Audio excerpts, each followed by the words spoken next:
Hi there, and welcome back to the Energy Sector Heroes podcast. My name is Michelle Fraser, and every week I will speak with incredible people who share their lessons, experiences, and stories from their time spent in the energy sector. Hi there, and welcome back to the Energy Sector Heroes podcast. My name is Michelle Fraser, and every week I speak with incredible people who share their lessons, experiences, and stories from their time spent in the energy sector. My guest today is Lyn Penman. Lyn is an incredible mental health management expert and a trained psychotherapist. Lyn, would you like to introduce yourself, please? Absolutely. Thank you for asking me to come on, Michelle. So yes, I am Lyn Penman. I am the UK's leading solution-focused mental health expert.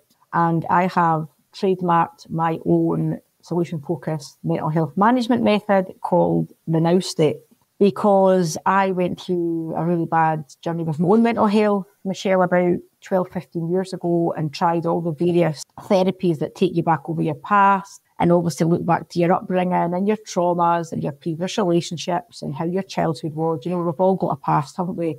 And nothing made me feel any better. Nothing was helping me manage my anxiety. So ultimately then, over the years, when I started to work out what I needed to be the solution for my mental health, I then went on and trademarked it all and developed my own method, which I have just written my first best-selling book that's just been published. So that is out on Amazon and Waterstones, called The Now Step, Manage Your Mental Health Without Going Over the Past. So yes, I work with organisations, corporate organisations and companies in various sectors, oil and gas being one of them, to help them to understand how they can use this new mental health management method within their organisations to support their employees. Because right now, everybody is on the mental health spectrum.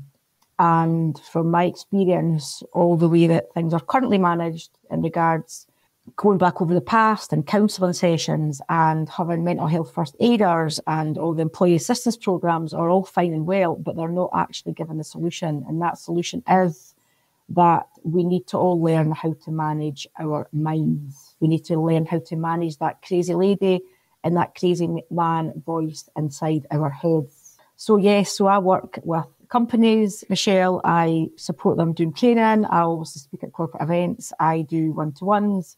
And as well as that, I support individual professionals who perhaps don't want to go through their company and they would rather just get in touch with me and come and work with me over sort of 6 to 8 weeks to get support with whether it be depression, anxiety, burnout, OCD, health anxiety, all the usual things that burden us when our mental health is not good. So yes, that is me in a nutshell. I am also a single mum to 4, and I have got a puppy, and I'm about to get another puppy next week just to add to the mayhem in my house. So busy household for me, and I live and breathe the Now Step method to be able me to be contented and happy and cope with all the craziness that goes on in my world. Okay, thank you. A new puppy, that sounds amazing, actually. He's just amazing. He's honestly the best. For your mental health, it's so good. It is. My sister's got a puppy. He's adorable. How did you get started off in your career? How did you get started off in your mental health? Did you always work in mental health? Did you do something else? I actually started out my career many moons ago, Michelle, as a midwife. So I have delivered lots of babies and looked after lots of families and things like that. And then I was working night shift one night in the midwife-led unit, and I had a patient who was like, Lyn, you need to be a drug rep. You should work in pharmaceuticals. It's the most amazing world, and you get mobile phones and you get company cars, and we're getting taken away in big conferences. So I actually left midwifery and went and worked for Pfizer, one of the big pharmaceutical companies, and did that for a few years, very much in the corporate environment, Michelle, kind of realising the whole pressures in regards to sales targets and all the stuff that goes on in regards to companies. And following from that, I took a career break to have my kids, and it was during that period that I had my really bad journey with my mental health, as in anxiety, panic attacks, and just feeling in a really dark place. So I decided to go and retrain as a psychotherapist and learn and understand and study and read so much stuff about how the mind works and the brain works, and then went on and decided to trademark my own method. And I started off up in clinics. I used to work in St Andrews and Other areas of Fife, seeing people face to face. And then when COVID struck, my whole business came online, like a lot of the world's did. And obviously now it's amazing because I'm able to access people from all over the world who want to do one-to-one support sessions with me. So yeah, so that's how I came about to be in the UK's leading solution-focused mental health expert. That's a huge step to go from a midwife to go into mental health. Was it a conscious decision that you made to do that, or is it just something that you were really passionate about? It was kind of a mixture, Michelle. To be honest, it all happened around about the time when I decided that I needed to leave my marriage that I was in, and I had 4 kids and they were very tiny and my mental health was really bad. And like I kind of, at that point, was almost at this crossroads, like a lot of people are in regards to your career and your life and your relationships, when I was almost like, you know what, am I going to have to, I need to literally throw myself off the end of the cliffs here, and I just need to go for this. And that's when I then decided, you know what, I am going to go and use all my experience and the things that have helped me to cope and get me over my mental health journey and to help me cope with leaving my marriage and to look after 4 kids. And I'm going to go and give myself a qualification that's going to allow me to be able to share my, if you like, my solutions and my answers with the rest of the world. So it was something that was it kind of all happened as I made that decision to walk away from my relationship that I was in. And it was almost one of those things when you start to get the ball rolling, it was amazing how quickly it all started to fall in place. It is, actually. It is a brave move walking away from a toxic relationship as well.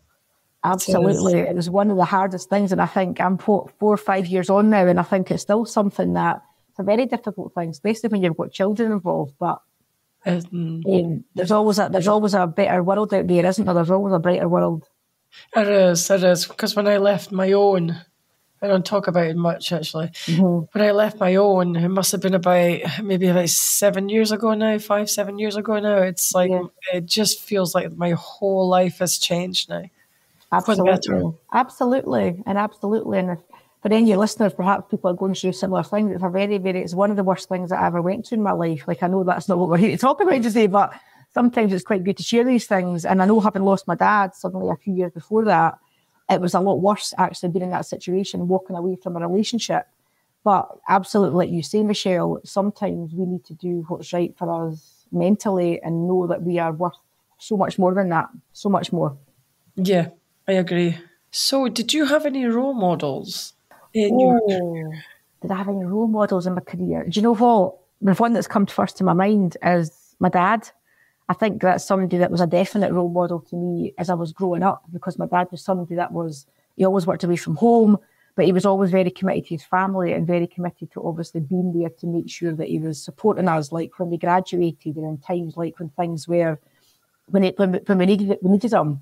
And I think that kind of instilled in me a really, really great kind of culture of, do you know what, like, we need to have work and we need to obviously go out there and earn money, but ultimately, as long as we're looking after ourselves and all the people that are surrounding us, as well as, then we're going to have a win-win situation. So he has always been a fantastic role model to me, who sadly my dad passed away now, so he's no longer with us, but I would definitely say that he has been my key role model in my life and where I am now, probably.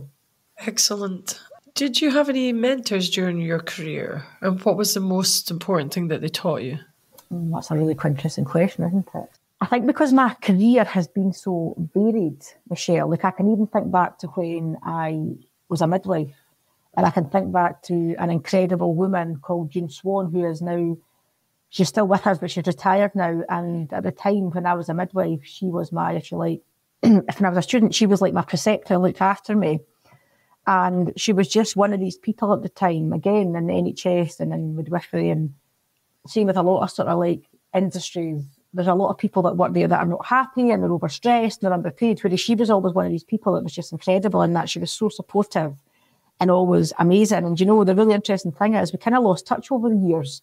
But as I came back to do my mental health journey, and obviously I was starting to see people face to face and I was doing a lot of my training going back a few years ago, she was the first person when I was asking for people on social media to come and support me, to come and do some sessions with me. So yeah, a big shout out to June Swan. She's been one of the people in my life that's mentored me and obviously just been really, really kind and been really helpful. And I think for me, any mentors that I've had since then, I think to me, it's all about being a great mentor and being a great leader is about you being able to give your all to somebody else and to support somebody else without having your best interests at heart.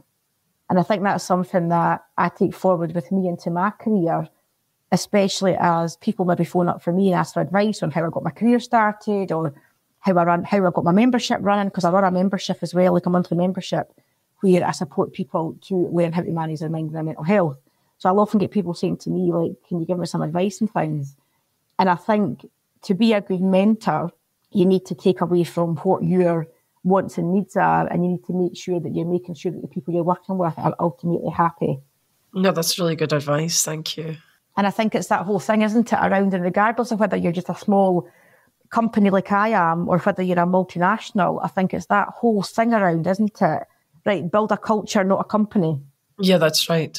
Make sure that you've got the culture right within your own life, a personal life, your own organisation, your own company, and then everything else will just fall round about it.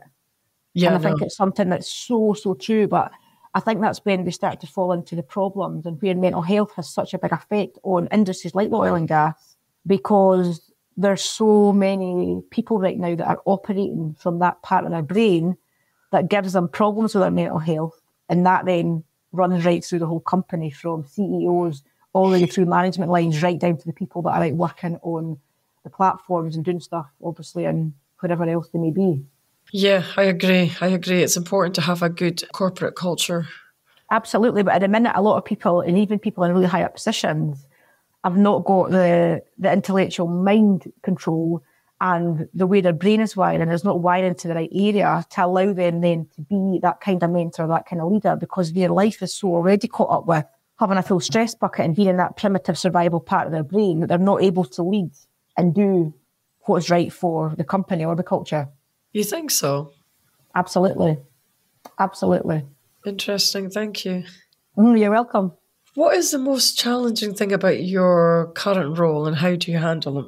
Oh my goodness. I would say right now the most challenging thing about my current role is working from home, the first thing that comes up for me, because I really always promote to everybody that I work with the reason that we don't feel mentally well. Well, one of the reasons is because we've got obviously not a high serotonin level. And one of the things that gives us natural boosting serotonin without taking antidepressants is by making sure we're thinking about the 3 Ps. So the 3 Ps, Michelle, ultimately positive action and positive interaction leads to positive thinking. So anything that we are doing interactively that's positive, and action in a week or a day that's positive, is going to naturally boost our serotonin.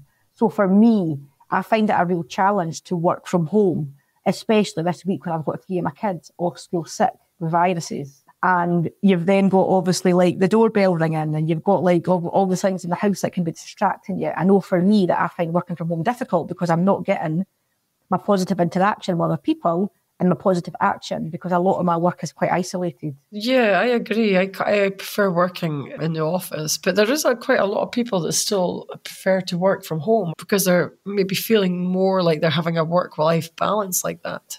Absolutely, I agree. I think it's almost that situation, because I have been asked so many times to kind of give my opinion on hybrid working and whether we should be getting people to come back into the offices and things like that post-COVID.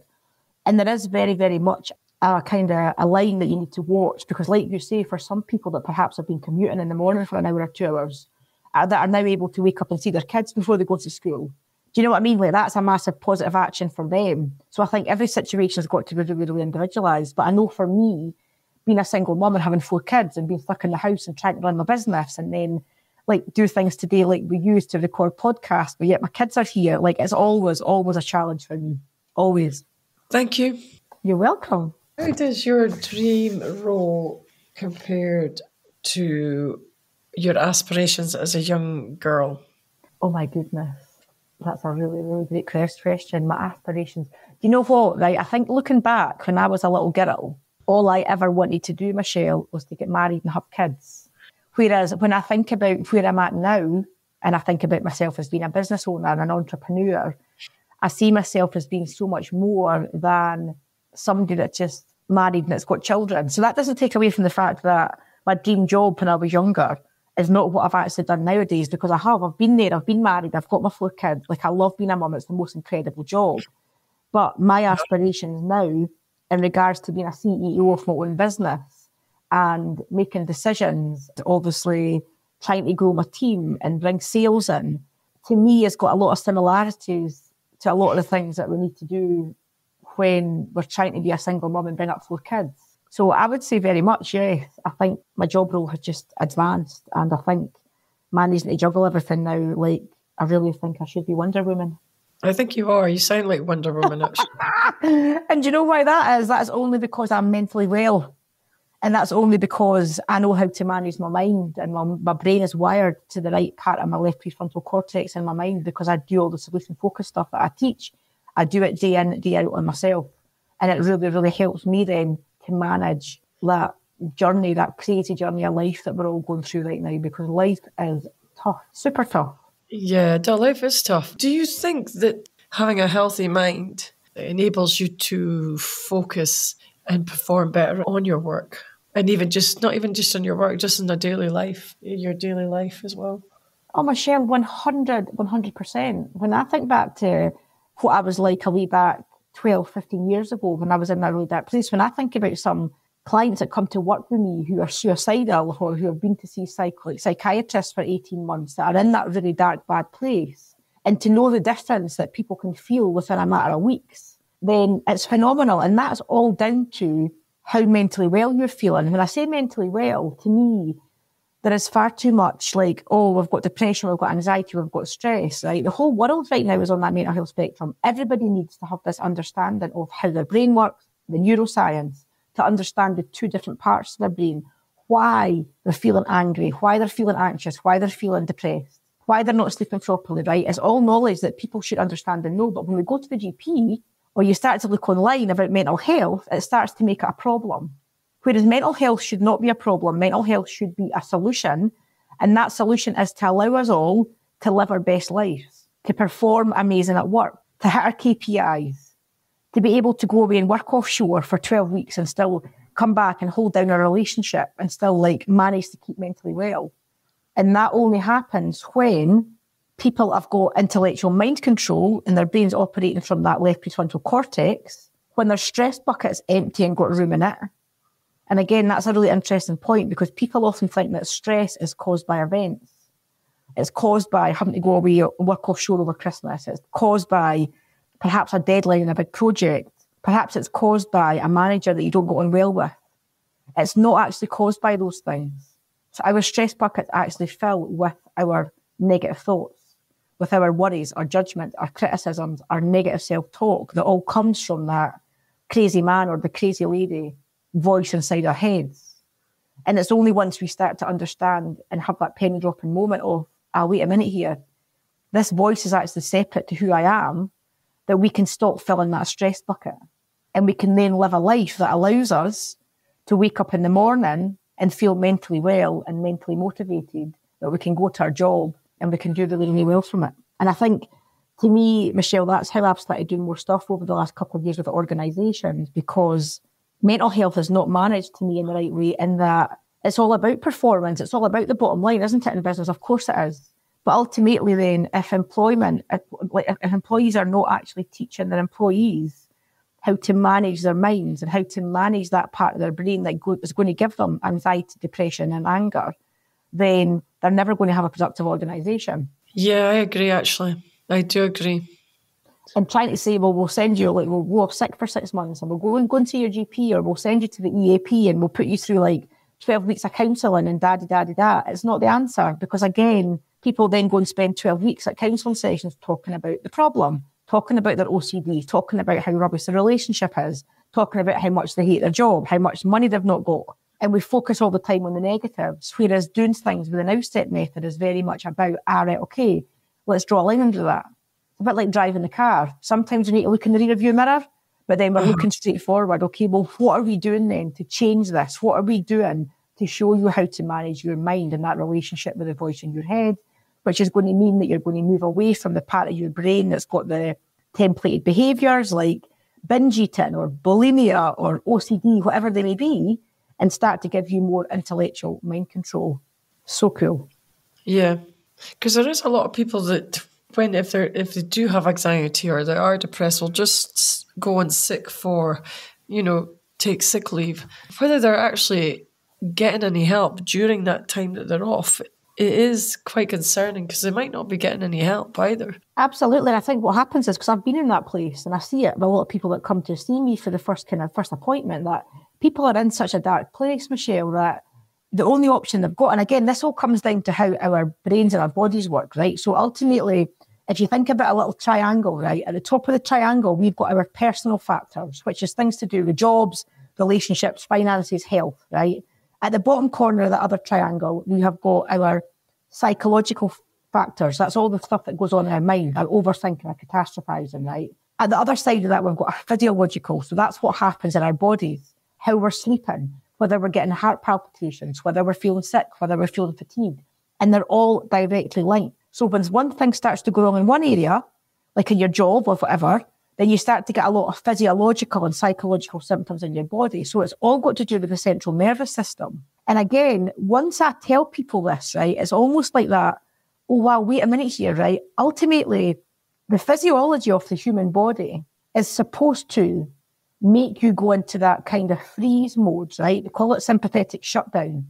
So when you're actually really, really bad with anxiety, stress, depression, when your stress bucket's so full, ultimately your body's going to put you into that shutdown mode when it stops you having, like it stops all your feelings in your fingers and gives you tingling fingers and things because it's all going to your heart. It's trying to get you to survive and stay away from that tiger. So when a lot of people end up phoning in sick to their work, it's because they've got no other option, because their body's in this sympathetic shutdown mode that they're petrified. They feel completely overwhelmed. There's nothing they can do about it. And the chances are, because they then feel in such a bad place, and you often go to the GP who'll perhaps suggest that you wait on the waiting list for some counselling or you start taking medication, it then becomes a vicious cycle, because then all the thoughts in your mind, that crazy voice in your head starts saying, oh my God, you've got anxiety, you're never going to feel better from this. Oh my God, something bad's going to happen. You've now got cancer, you've got this, you've got the next thing, however health anxiety shows up for you. And people end up then not being able to go back to their work because they're in this vicious cycle. When actually, they don't have anxiety. They don't have depression. They just don't know how to manage that relationship and understand when they can move themselves away from that negative, obsessional. We know when we're in that limbic survival part of our brain, it's going to give us three things: anxiety, anger, depression. It goes back to our cavemen and cavewomen days when we're trying to fight off and we're trying to make sure that we're safe. That part of the brain, Michelle, has never, ever changed, right? We are now going around our jobs. We're now trying to work in teams and prioritise things and do meetings and make sure our own life's fine and we're healthy, we're looking after our family. And actually, our survival part of our brain, the limbic brain and the vagus nerve, has actually been around way longer than what our human intellectual mind has been. So at the minute, there's so many people that are operating from this limbic part of their brain that all it knows what to do is to try and keep you alive. It doesn't know how to manage worry and thoughts. It doesn't know how to manage a really busy diary. It doesn't know how to calm you down. And that is why there's such a crazy mess right now with the population and everybody's mental health, because we're all in this part of our brain that gives us anxiety, anger, depression, which also then gives us negative thinking, catastrophizing, and obsessional thinking. Okay. Yes, I agree, actually. Have you had any career disasters and how did you handle them? Oh my goodness. You know what springs to mind when you ask me that? And I talk about this in my book actually as well, because my books are very honest, kind of in the beginning anyway. Before I start talking about how you can have that transformation, I kind of talk a lot about my own life and experiences. When I worked for a pharmaceutical company a way back before I had my children, my mental health was at its worst. And I remember at that time getting asked to obviously go and present in meetings or to perhaps go up and stand on stage and do something at conferences. And I remember one time going into such a panic attack, Michelle, that I literally had to stay up in my room in the hotel that night when I was actually down at head office and say that I wasn't feeling well. And it was such a scary, scary part of my career and my life, because at that point, I almost didn't ever see that there was going to be a solution. I thought that I was never going to progress my career and move forward in my career because I would never be able to present in meetings. I would never be able to stand up on stage because I was going to always have panic attacks. And that for me was a massive turning point in my career when I really knew that it was time to do something about it. And I think, do you know what? The contrast in that is, look at me now, when I'm regularly doing presentations and I'm standing up on stage and like I'm doing all these podcasts and I do loads of live videos and things. And I think it's just been such a turnaround for me. Yeah, it sounds like it. Because I think even my own situation previously, because of my past, I would sometimes, sit in the background. I would obviously do my work and do it really well, Yeah. but I would always, kind of hide in the background and not take a front seat, Yeah. because you're obviously competing with the other guys as well for Absolutely. to be heard and stuff like that. So Mm-hmm. I can really appreciate where you're coming from as well. Mm-hmm. Yeah. So what is your zone genius? What are you really good at? Oh my goodness. I should have probably asked you to give me these questions beforehand, so I could have prepared some of these answers. That's another great question. What is my zone of genius? I would definitely say my zone of genius is being able to give somebody that change in their mental health from being in that dark place to having that realization. And the majority of people generally will start probably crying or say to me, Lyn, I can't believe that I've spent so many months and years feeling like this, and I've studied and I've read books and I've done everything under the sun trying to make myself better. And within a matter of you giving us an explanation about the now step and what it is and how it works and how we're going to change that, then for the first time they see light at the end of the tunnel. It's definitely one of the things that I think I've been gifted with, Michelle, and how I've ended up being in this journey is just sharing something that's so simple with other people to allow them to live their best version of their life. Okay. It must be such an amazing feeling, though, to be able to bring someone from being in the depths of despair, of anxiety or depression to start making them feel better. It absolutely is. And I think especially like people often as well, when they're like, maybe after the first couple of sessions, they'll be like, I've been getting really bad suicidal thoughts, or I've been having these thoughts about this. And when they have that moment of realization with like, wow, actually our minds are energy, our minds move. There's no different than the dreams that you have at night time when, let's say you dreamt last night that you woke up in the morning and you had like ran away with your next door neighbour's husband or wife. We don't wake up in the morning and go through and like chap on their door and be like, right, pack your suitcase, we're leaving together, we're going to be in this new life. We understand that at night time when our mind moves and we have thoughts, that is just energy. So to be able to get people to have the realization that when they have these thoughts during the day, no matter how bad they may be, that ultimately that it's all right, and that there is a way that they can manage these thoughts and they can manage their minds. It's just, it gives me the goosebumps, Michelle, every time I do it. It's amazing. It's amazing. Thank you. No, it sounds amazing, actually. It is. So what does your average week look like? My average week, well, my average week, what does my average week look like? My goodness, do you know what? There's not 2 weeks for me at the same as one. I try, and I've got my kids in the morning that I've obviously got to drop off at school. So for me, day to day starts about 6 o'clock. I am not one of these people that does any of this, like get up at 5 a.m. and let's meditate at that time of the day. That is not my bag at all. So my day starts with getting up, obviously seeing my puppy, taking the kids to school. I will always now go for a walk with the dog. And I aim to start my working day about 10 o'clock, which is something that I'm obviously very blessed to be able to do. And generally, my week is made up from having one-to-one clients that have either come to me like through LinkedIn or through recommendation, or it'll be doing training sessions with organisations, perhaps maybe one of their departments going through a lot of change, and they obviously want to help everybody to understand how they can communicate better and how they can be more intellectually minded. So I often have group sessions like that. I also do lives inside my membership, which I do sometimes as well. And in between that time, Michelle, I am out for walks and hanging out my washing and doing all the things, my yoga and the things that make me feel good in myself. Yeah, it's good to keep active, actually. Oh my goodness, of course it is, absolutely, because I think like a lot of people, I know for me, like all the lack of movement and things over the whole thing with COVID and being stuck in the house, a lot of people are feeling down on themselves in regards to the weight they've put on and how their eating's changed and all that kind of stuff, which does really massively affect you, because again, that's all the stuff that fills your stress bucket because it's negative thinking. So again, for me, it's been something that I prioritise, is making sure in my day that, and even before I had the puppy, I'll always make sure that I get out for a walk, because again, it's just getting movement into your day and getting outside and seeing the skies and realising that when we stop and look up, there's a big, big, massive universe and world out there, and all the little problems that are faced with us in our inboxes and on our WhatsApps and in our Teams and things like that are not actually significant. Okay. No, I agree. Who do you depend on in your work? Because you must be a one-man band. So do you depend on anybody else? What kind Yes, of... I have got a wonderful girl who works and does VA stuff for me. So she lives down south in England actually, but nowadays everything's just done online. So she is a massive support. So she does a lot of stuff in regards to helping me with posting and doing stuff obviously like in regards to my like background systems like Kajabi and Easy Peasy Funnels when it's a lot of things to do with setting up email campaigns and all that kind of stuff. So she is a massive, massive help.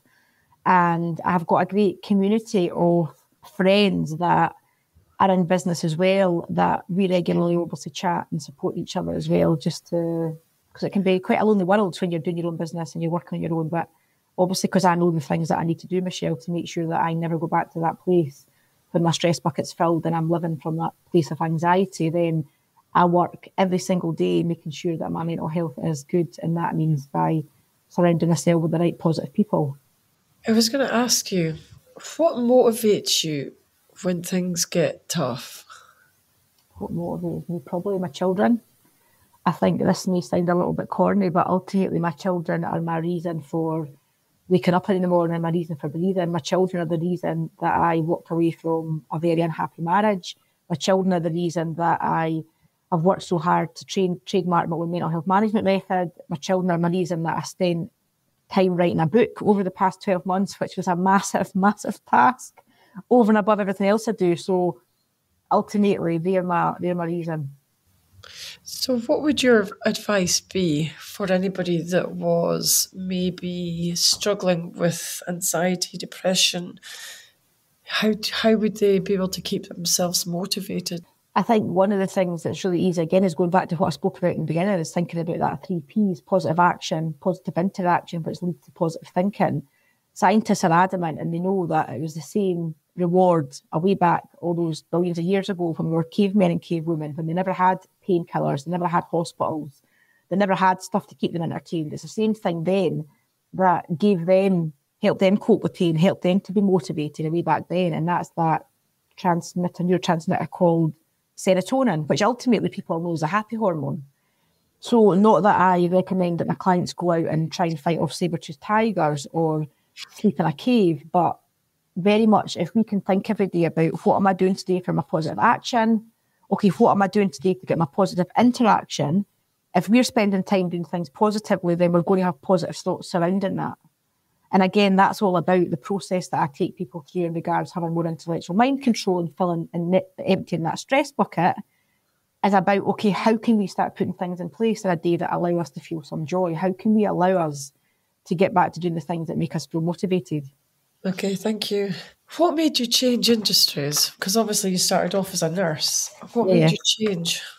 Again, it's just been a natural progression for me in that because obviously my mental health got really bad, I then knew that I needed, once I got the solution, once I managed to manage my own mental health, I knew that I had to go help other people. Like it was almost like a calling.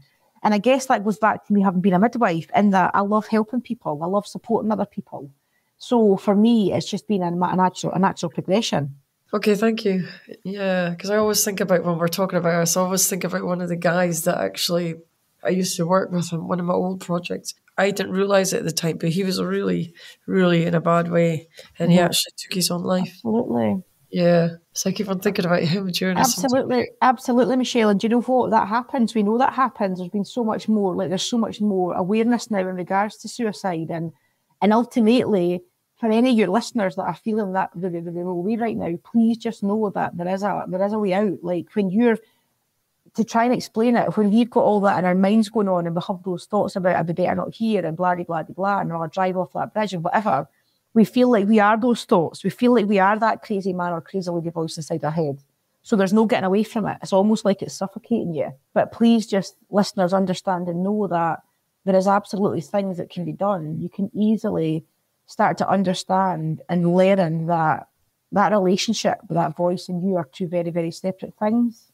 Because for me, I always thought that he had the most amazing life. He was a family man as well. He had kids. He had a wife. But that's it. But that's the same scenario, isn't it? The same, Michelle, with everybody. Like even back when my mental health was at its worst, like I lived the life of Riley. I was married to a very like well-off man who lived in a most stunning, big, beautiful farmhouse overlooking the coast and Fife across to Edinburgh. Like everything was amazing, but yeah, inside my brain wasn't wiring properly. So my brain was wiring all to this primitive limbic part where we've got our amygdala and our hippocampus where we get all our template behaviours. So I was stuck in that part of my brain, which was obviously giving me all my negative obsessional thinking. So I was continuously in a place of, I'm not good enough. I'm worrying about this. I'm going to put my kids to bed at night. They're going to die. I'm going to go in the car tomorrow. I'm going to drive into a tree. Like my mind was full of all those things because that's the part of my brain that I was in. So again, it's not about anybody that's listening right now. When people suffer from their mental health, they can have the most amazing life in the world. They can be the CEO of the biggest oil and gas company of the world. They can have the biggest house, they can have whatever they want in life, but ultimately if their brain's not operating from that right place, none of that's ever going to matter because it's always going to show up as anxiety, depression, or anger, or a combination of all three. It's always going to show up like that. So again, unless people get the proper help and recognise that in a solution-focused way, they can absolutely move away from that part of their brain. It's like a seesaw, right? So right now, the majority of the world, the majority of employees and corporate organisations are operating from that limbic primitive part of their brain. What we need to do is we need to help them to understand how they rewire, how they rethink, to move them away from that part of their brain that shows up as suicidal thoughts, as OCD, as binge eating, and allow them to operate from the part of their brain, the left prefrontal cortex, that gives them intellectual mind control. And that's not something that you can do by taking medication or by just going out for a walk every day or by sitting talking to your friends and counsellors about the problem. It's the only way we can do it is by using the 12-step method and being solution focused. Yeah, I think one of the main things as well is you have to really open up to someone because a lot of the men, especially a lot of the men, they don't really like to talk about their feelings and stuff. Of course they don't. And I think that's why one of the reasons that I developed the method that I obviously have trademarked now is because I know, having lived with somebody that, like, obviously, again, was quite up and down with his moods. I see, and obviously they ran a family business. I've seen a lot of the pressures and things like that are involved in that as well. When I was actually doing my mental health management method, the Now Step, I often had men in mind, Michelle, because they do see things very, very differently. Men don't want to go and speak to a counsellor and talk about their marriage breaking down or their upbringing and how much their dad never spent time with them. Men want to do things a very, very different way. And that's why the method that I teach is very practical in that when they come to see me, I don't talk about their past. So I'm not interested in how they were brought up or like how their like feelings are and things like that. It's not about that. It's very much teaching them about the neuroscience and the practicalities and how they can manage that relationship with their brain and their mind. It's amazing. Men totally love it. I've actually got a good few reviews on Amazon for my book that men that I've not even worked with that I've obviously found in my book, and I've written reviews on it on Amazon. So for men, it's an amazing way for them to manage their mental health too. I think so too, yes. Not any of this like mamsy-pamsy, like let's talk about our emotions and let's cry and get like, we don't do that. It's very much like, right, okay, this is where we're at. Let's give you a solution how you can rewire your brain to the part that's going to make you be a great dad, a great partner, a great leader, a great CEO, a great manager, whatever that may be. It is, because even as an engineer, I feel like, because I am mainly working with the men, if the men do have problems, they often do come and talk to me. Yeah. And I often do try and support them the best that they can, whereas they might not necessarily do that with another guy. Mm-hmm. Absolutely. But yeah, if any men are listening and struggling right now, there's a different way that you can do things differently. And if anybody wants to reach out, then again, I'm more than happy to have a chat with anybody to support them in regards to how they're feeling. It's things that I see. I work with men day in, day out, and it's things that I see all the time. And it's just, yeah, there's hope at the end of the tunnel, to say. Okay, thank you. One final question I have. If you could turn back time, would you change anything? No, never ever. I think I'm very blessed, Michelle, in that I have always lived my life to the very best of its ability. And although times are hard at times, and some days I think to myself, my goodness, how am I going to get myself through this? Like, I very much see the way that I manage my life as a difference between somebody getting thrown overboard in a storm and drowning, Whereas I've got my life jacket on, right? And I know that regardless of what life's going to throw at me, and sometimes I might get thrown overboard and be in those choppy seas and my wee legs might be going like mad, but I know I've got my life jacket on and I'm going to stay afloat. And I know the gift that I've got of understanding present moment living and being able to be present without that crazy lady voice in my head has basically followed me all the way through my life. And I think everything that I've done so far has got me to exactly where I am today. And if anybody goes on to read my book, they'll understand a bit more about the now step and ultimately what it is. But the now step is ultimately the only place that we can live where our mind's not in the past or in the future. Because what happens is our minds don't live on the now step. They take us into the past. So they take us a week ago. We're replaying a conversation we had with somebody. We're taking us back 6 years ago. We're thinking about our last Christmas with our dad before he died, right? We're only ever going to get sadness, regret, and guilt and depression. Similarly, when we go forward in life off that now step, a week from now, oh my God, what's Christmas Day going to be like? And I'm falling out with my mother-in-law. Maybe we're going even further forward than that to a wedding we've got coming up. We're only ever going to get anxiety, fear, and worry. So for me, because I well and truly manage my mind to live from the now step, I never allow myself to go back into the past to actually think, oh, should I have done that differently? Because I just be very, very grateful that I'm at where I'm at today and everything has brought me to a place. One of my favourite sayings, and I'll maybe just leave you with this for your listeners to ponder on, is never fight your past and never fight your future, but rather show up for life on the now step and accept it exactly as it is. Thank you. It's a really good message, actually. Thank you. So, yep, when we go back into the past and try and think, oh, I should have done that differently, or why did I do that, or whatever, that's going to give us depression, sadness, regret and guilt. The only way to not feel depressed is to learn how to manage your mind, to not go there and to live in the present moment. Similar with anxiety. Anxiety is something, again, that is only caused because people don't know how to manage their mind right here, right now. Thanks. You're welcome. Thank you for having me. I have loved chatting to you, and I really hope that some of the messages and some of the things we've spoken about today have helped your listeners, Michelle, and they know that times can be hard at times, but there is a solution if you learn how to manage your mind. Yeah, that's all the questions I have for today. I would like to thank Lyn for your time. Thank you for having me. And that brings us to the end of another episode. Thanks for listening and see you next week. That brings us to the end of another episode. Thanks for listening. If you enjoyed the show, I'd like to gently encourage you to leave a 5-star rating wherever you listen to podcasts and share the show with another person. You can also follow me on LinkedIn or via my website, www.michellefraserconsultancy.com. Thanks again for listening and see you next week.